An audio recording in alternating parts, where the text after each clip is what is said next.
आलोक चटपटा समोसा स्टॉल की गाड़ी के सामने लोगों की भारी भीड़ जमा है। गाड़ी का मालिक आलोक खोलते हुए तेल के कढ़ाई में गर्मा गर्म समोसे तल रहा है। पूरी भक्ति के साथ भगवान को याद कर रहा है। उसके बगल में उसका असिस्टेंट पिंटू प्लेटों को साफ करते हुए ग्राहकों को समोसे के साथ चटनी परोस रहा है। आलोक द्वारा बनाए गए समोसे बहुत ही मसालेदार, कुरकुरे और सेहतमंद होते हैं, इसलिए गांव के सभी लोगों के लिए समोसे अमृत के समान लगते हैं। इसके साथ ही आलोक की भगवान पर बहुत ही गहरी आस्था है। उसका दृढ़ विश्वास और अगर किसी बात पर पक्का भरोसा रखा जाए तो वह काम जरूर पूरा होता है। इसलिए जब भी कोई परेशान व्यक्ति उसकी दुकान पर आकर अपनी समस्या बताता है तो आलोक अपने हाथों से उसे समोसे देता है और भरोसे भरी बातें कहता है।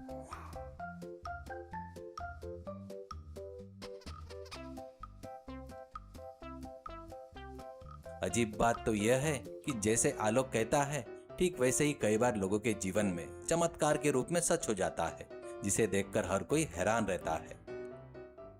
राहुल बाबू, तुम्हारी सुनने में भले ये बात अजीब लगे, लेकिन मेरे समोसे की महिमा कुछ ऐसी है। तुम्हें ये चटपटा समोसा खाया है ना, अब तुम जो भी चाहोगे वह पूरा हो जाएगा। तुम्हें तुम्हारी मनपसंद जगह पर नौकरी मिल जाएगी। भगवान पर भरोसा रखो बाबू। आलोक भाई, अभी भी आपने राहुल से इतने यकीन के साथ कहा है कि उसे नौकरी मिल जाएगी, लेकिन अगर उसे नौकरी नहीं मिली और उल्टा उसकी पुरानी नौकरी भी चली गई तो वो कल आकर हमारी कढ़ाई को सिर के बल तो नहीं कर देगा ना भाई।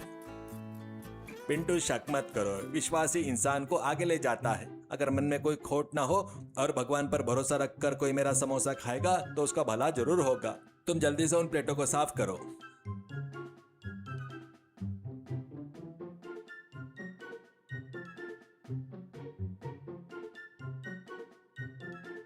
राहुल वह समोसा खाकर दुकान से अभी 4 कदम आगे ही बढ़ा था कि अचानक उसका मोबाइल जोर जोर से बजने लगा। उसने फोन उठाकर बात की। खुशी के मारे हवा में उछलते हुए दौड़कर वापस आलोक की दुकान की तरफ आया। आलोक भाई, चमत्कार हो गया। अभी अभी मुझे शहर की एक बहुत बड़ी कंपनी से फोन आया है। मुझे मैनेजर की नौकरी मिल गई है भाई। आपके समोसे का पावर तो सचमुच सुपर है भाई। अरे बाप रे, सच में नौकरी मिल गई क्या? आलोक भाई, मुझे भी एक बहुत बड़ा शक है भाई। इस समोसे को खाने से नौकरियां मिल रही है ना, तो अगर अमेरिका राष्ट्रपति आकर समोसा खाएगा तो क्या उसे हमारे गांव में प्रेसिडेंट की नौकरी मिल जाएगी? पिंटू, तुम ये अपनी बकवास भरी बातें बंद करोगे या नहीं? ग्राहक लाइन में खड़े हैं, जल्दी से काम पर लग जाओ। इसी बीच राम प्रसाद नाम का एक और व्यक्ति बेहद उदास होकर आया। वो अपनी बेटी की शादी के लिए बैंक के लोन के चक्कर काट काट कर पूरी तरह से थक चुका था। आलोक बाबू, मेरी स्थिति बहुत खराब है। बेटी की शादी तय हो चुकी है और बैंक के चक्कर लगा रहा हूँ, लेकिन मैनेजर साहब कह रहे हैं कि लोन रिजेक्ट हो गया है। समझ में नहीं आ रहा है कि क्या करूँ। राम प्रसाद जी, आप बिल्कुल ही हिम्मत मत हारिए। ये लीजिए, ये गर्मा गर्म चटपटा समोसा खाइए, सब अच्छा होगा। आपका जो लोन है वह आज ही मंजूर होकर रहेगा। राम प्रसाद ने पूरे विश्वास के साथ समोसा खाया। जैसे वह चटनी का स्वाद ले ही रहा था, उसकी जेब में रखा फोन बजा। बैंक के मैनेजर ने खुद फोन किया। हेलो, सच में क्या सर? लोन अप्रूव हो गया, पैसे अकाउंट में आ गए। Thank you sir. आलोक भाई, आपकी बात सच हो गई भाई, मेरा लोन सैंक्शन हो गया। बाप रे, लोन भी मिल गया। आलोक भाई, मेरी भी एक समस्या है भाई। मैं रोज रात को अपने सपने में कैटरीना कैफ को देखता हूँ, तो अगर मैं समोसा खाऊं तो वो क्या सच में हमारी दुकान पर आकर चटनी मांगेगी? अपना मुंह बंद रखो पिंटू, तुम्हें हमेशा ऐसे ही उल्टे सीधे विचार आते हैं। जाओ उन समोसों को ट्रे में सजाओ। तभी चेहरे पर गंभीर चिंता लिए सुरेश नाम का एक व्यक्ति वहां पर आया। उसकी पत्नी डिलीवरी के लिए अस्पताल में भर्ती थी।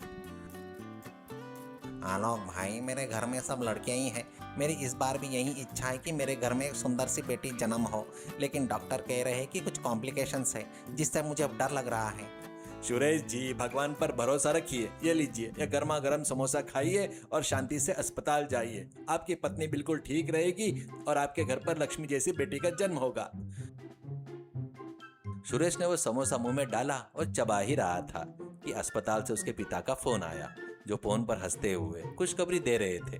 सच में पिताजी, मेरी बेटी हुई? ठीक है, दोनों ठीक है ना? आलोक भाई, आप तो भगवान के दूत हैं भाई। मेरे घर में बेटी हुई भाई। इस तरह आलोक की दुकान पर रोज कोई ना कोई अनोखी बात होने लगती, जिससे पूरे गांव में उसके समोसे की चर्चा होने लगी। लेकिन समय हमेशा एक जैसा नहीं रहता। एक दिन अचानक आलोक की मां की तबीयत बहुत ही खराब हो गई। डॉक्टर ने जांच करने के बाद कहा, इमरजेंसी इलाज के लिए 10,000 रुपए की जरूरत है। आलोक के पास इतने पैसे नहीं थे, इसलिए वह गांव के सबसे अमीर महाकंजूस व्यक्ति कपाड़िया के घर उधार मांगने गया। कपाड़िया जी, मेरी माँ की तबीयत बहुत खराब है सर। इलाज के लिए अर्जेंट 10,000 रुपए उधार चाहिए। अगले महीने दुकान की कमाई से पाई पाई करके आपको कर्जा चुका दूंगा। कृपया मना मत कीजिए। ए आलोक, तेरी इतनी हिम्मत कि तू मेरे घर में आकर उधार मांग रहा है? तेरे समोसे खाने से सबकी समस्याएं दूर हो जाती है ना? ऐसा पूरा गांव में ढोल पीटता है ना तो खुद अपना समोसा खाकर उस भगवान से पैसे क्यों नहीं मांग लेता रे? मेरे पास क्यों आया? चल भाग यहाँ से, मैं 1 रुपया भी नहीं दूंगा। कपाड़िया ने आलोक का बहुत ही बुरी तरह अपमान किया और उसे घर से बाहर निकाल दिया। आलोक बहुत दुखी हुआ और आंख में आंसू लिए वापस अपनी दुकान पर आ गया। उसे भगवान पर ही अपना सब कुछ छोड़ दिया और फिर से समोसा बनाना शुरू किया। ठीक उसी दोपहर को शहर का एक नामी शातिर चोर कालिया दिन के उजाले में किसी को भनक ना लगे कपाड़िया के घर में घुस गया। उसने कपाड़िया के लॉकर में छुपा हुआ करोड़ों की कीमत का एक कीमती हार चुरा लिया। लेकिन जब वो बाहर निकल रहा था तो कपाड़िया के नौकरों ने उसे देख लिया और चोर चोर करके चिल्लाने लगे। कालिया डर के मारे अपनी सांसें रोककर गलियों में दौड़ने लगा। नौकर थोड़े पीछे छूट गए तो कुछ न जानने का नाटक करते हुए धीरे धीरे चलने लगा। आलोक के समोसे के ठेले के पास आकर छिपकर खड़ा हो गया, किंतु कालिया ने जो पैंट पहनी थी उसकी जेब में एक बड़ा सा छेद था। घबराहट में उसने उस हीरे को जेब में डाल लिया था, लेकिन जब दुकान के पास खड़ा हुआ तो कीमती हीरा उस छेद से फिसलकर टेबल पर रखे आलोक के समोसे के मैदे के आटे के लोई में गिरकर अंदर धंस गया। इस बात पर कालिया का ध्यान भी नहीं गया। आलोक ने बिना कुछ देखे उस आटे की लोई को उठाया और समोसे बेलना शुरू किया। उसने उस हीरे वाले हिस्से को भी समोसे की तरह समझकर आलू के अंदर मसाला भरकर और कढ़ाई में डालकर फ्राई कर दिया। तभी अचानक बड़ा हंगामा शुरू हो गया। कपाड़िया अपना हीरा चोरी होने के गम में रोते हुए स्थानीय पुलिस कांस्टेबल पांडे को लेकर आलोक की दुकान पर पहुंचा।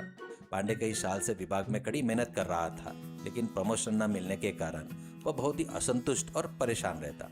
ओए आलोक, तेरा समोसा खाकर जो कोई भी कुछ भी मांगता है वह सच होता है ना? ऐसा तू बहुत उड़ता है ना रे? तो मेरे घर में चोर घुसकर मेरे करोड़ों का हीरा चुरा कर ले गया, क्या वह हीरा मुझे वापस मिल जाएगा? क्या तेरे समोसे में इतनी ताकत है? कपाड़िया जी, भगवान पर भरोसा रखिए। भले ही आपने मेरा अपमान किया है, लेकिन मेरा विश्वास कभी नहीं बदलेगा। आपका हीरा आपको जरूर मिलेगा। लीजिए, ये गर्मा गर्म समोसा खाइए। कपाड़िया ने गुस्से और रोते हुए उस समोसे पर एक बड़ा सा काट मारा। अगला ही पल उसके दांत में कोई बहुत बड़ी कठोर चीज टकराई और टंग की आवाज आई। कपाड़िया दर्द से कहराते हुए मुंह का टुकड़ा प्लेट में थूका। आश्चर्य की बात यह थी, उस टुकड़े के बीच में से रोशनी की चमक में चमकता हुआ वो असली हीरा बाहर निकल आया। अरे बाप रे, मेरा हीरा मिल गया, मेरा हीरा मिल गया। आलोक, तेरे समोसे के अंदर मेरे हीरे कैसे आए रे? ये तो सचमुच जादुई समोसा है। क्या समोसे में हीरा मिला? आलोक, तुम्हारे समोसे की महिमा तो सचमुच लाजवाब है। आलोक, मुझे भी एक समोसा दे भाई, मैं भी खाकर अपनी इच्छा मांगूंगा। आलोक ने पांडे को एक गर्मा गर्म समोसा दिया। उसने उसे बहुत चाव से खाते हुए अपने मन में पक्की इच्छा मांगी। मेरे समोसे की इच्छा यह है कि जिस चोर ने इस हीरो को चुराया है वह दुष्ट चोर अभी के अभी मेरे आंखों के सामने आ जाए, मैं उसे गिरफ्तार करूं और मुझे मेरे डिपार्टमेंट में सब इंस्पेक्टर का पद पर प्रमोशन मिल जाए। ठीक उसी समय दुकान के पास खड़ा चोर कालिया अपनी जेब को टटलते हुए अचानक पागलों की तरह चिल्लाने लगा। उसने अपनी जेब का छेद देखा और अपना सिर पकड़कर रोने लगा। हाय रे भगवान, मेरा हीरा कहाँ गया? मेरे जेब में छेद होने से हीरा कहाँ गिर गया? करोड़ों का हीरा चला गया, मैं तो बर्बाद हो गया। ए, हीरा चला गया तो तू क्यों रो रहा है रे? इसका मतलब कपाड़िया जी के घर में जो चोरी करने वाला तू ही है ना? बच्चू, तू तो रंगे हाथों पकड़ा गया। पांडे ने तुरंत उसके हाथों में हथकड़ी पहना दी। पांडे की इच्छा के अनुसार चोर रंगे हाथों पकड़ा गया। कपाड़िया अपना हीरा वापस पाकर बहुत खुश था, लेकिन उसे अपनी गलती का एहसास हुआ और वह बहुत शर्मिंदा हुआ। आलोक, मुझे माफ कर दो भाई। सुबह मैंने तुमसे बहुत बुरा भला कहा है, लेकिन तुम्हारे समोसे ने मेरी करोड़ों की संपत्ति बचा ली। ये लो, इलाज के लिए 10,000 मांगे थे ना, उसकी जगह मैं तुम्हें 50,000 दे रहा हूँ। ये कोई उधार नहीं है, बल्कि मेरी तरफ से तुम्हारे लिए इनाम है। अपनी माँ का सबसे अच्छा इलाज करवाओ। धन्यवाद कपाड़िया जी। अगर भगवान पर भरोसा हो तो सब कुछ अच्छा होता है। ये बात आपने समझ ली है, यही मेरे लिए काफी है। कुछ ही दिनों में पांडे को चोर पकड़ने के उपलक्ष्य में उच्च अधिकारियों की तरफ से सब इंस्पेक्टर का प्रमोशन ऑर्डर मिला। आलोक की माँ भी पूरी तरह ठीक होकर सकुशल घर लौट आई। मोरल: दैवीय भक्ति और दृढ़ विश्वास रखने वाले पर चाहे कैसी भी मुसीबत आए, भगवान किसी न किसी रूप में उनकी सहायता अवश्य करते हैं। कंजूस और लालच हमेशा अपमानी दिलाते हैं, जबकि सच्चाई और अच्छा व्यवहार हमेशा इंसान को अच्छे स्थान पर ले जाता है।